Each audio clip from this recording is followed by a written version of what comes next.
اور اس نے جذبات سے دوڑے کہ حضور نے فرمایا اسے پکڑ لو ورنہ یہ گردن کاٹ بھی لائے گا، پکڑ لو اسے ورنہ یہ کاٹ دے گا۔ اللہ کی قدرت کے تھوڑا وقت گزرا تو وہ بیمار ہو گئے۔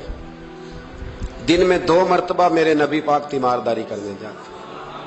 ایک شام رسول کریم تشریف لے گئے تو حضور سرانے بیٹھے، ماتھے پہ ہاتھ رکھا تو کریم محبوب ان کے باپ کی طرف کان میں کچھ کہا ان کے والد سے، حضور رونے لگے، اور پھر حضور نے دوبارہ ماتھا چوما، پیار کیا اور چلے گئے۔ حضرت برا بن مالک چھوٹی عمر تھی، کچھ نے لکھا طلحہ بن برا نام تھا ان کا، تو حضرت طلحہ بن برا نا اپنے ابا کو قریب بلایا اور چارپائی پہ بٹھایا، کہنے لگے ابا جی حضور کیا فرما گئے؟ کہا بیٹا تیرے والی بات نہیں۔ کہا نہیں بتائیے؟ کہا نبی کریم علیہ السلام نے فرمایا کہ شام کو نا میرے طلحہ کا انتقال ہو جائے گا، اور جب اس کی روح پرواز کر جائے تو مجھے خبر کرنا، میں آ کے جنازہ پڑھاؤں۔ ٹھنڈ بڑی تھی مدینے میں، ٹھنڈ بڑی تھی۔ حضرت طلحہ نے نا اپنے باپ کا ہاتھ پکڑا اور اپنے سینے پہ رکھا، کہنے لگے ابا حضور تو جو فرما گئے پر میری وصیت یاد رکھنا، نبی پاک کے دین کا قانون یہ ہے کہ جب کوئی انتقال کر جائے تو جلدی دفن کرو، اس طرح کرنا رات کا وقت ہوگا،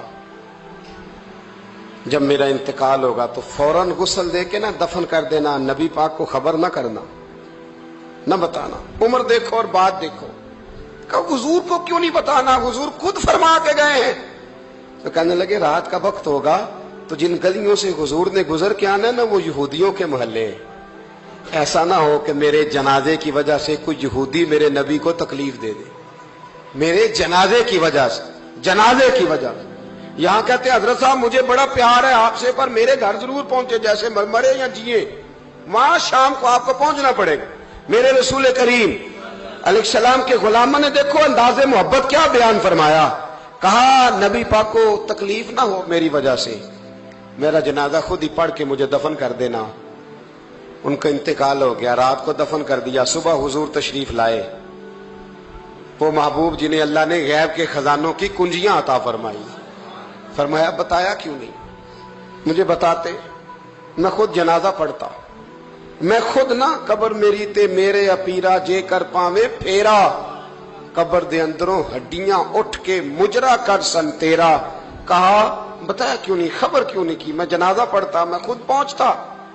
تو باپ رو پڑے، عرض کرنے لگے حضور میرا تو پتر تھا، میرے لیے اس سے بڑی سعادت کیا ہوتی کہ آپ جنازہ پڑھاتے، پر اس نے وصیت کر دی کہ حضور کو بتانا نہیں، تکلیف ہوگی۔ نبی کریم فرمانے لگے بتاؤ مجھے اس کی قبر کہاں ہے۔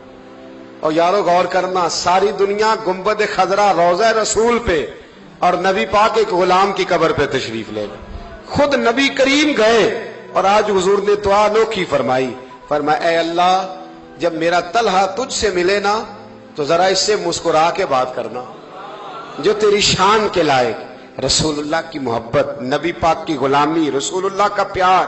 اعلیٰ حضرت کہتے ہیں جان ہے عشق مصطفیٰ، روز فضو کرے خدا، او بھائیو جس کو ہو درد کا مزہ وہ نازے دوا اٹھائے کیوں۔ اور اعلیٰ حضرت فرماتے ہیں جلنا تو ہے، کوئی دولت کے لیے جلتا ہے، کوئی شہرت کے لیے جلتا ہے، کوئی اقتدار کے لیے جلتا ہے۔ فرمانے لگے اے عشق تیرے صدقے جلنے سے چھٹے سستے، جو آگ بجھا دے گی وہ آگ لگائی ہے۔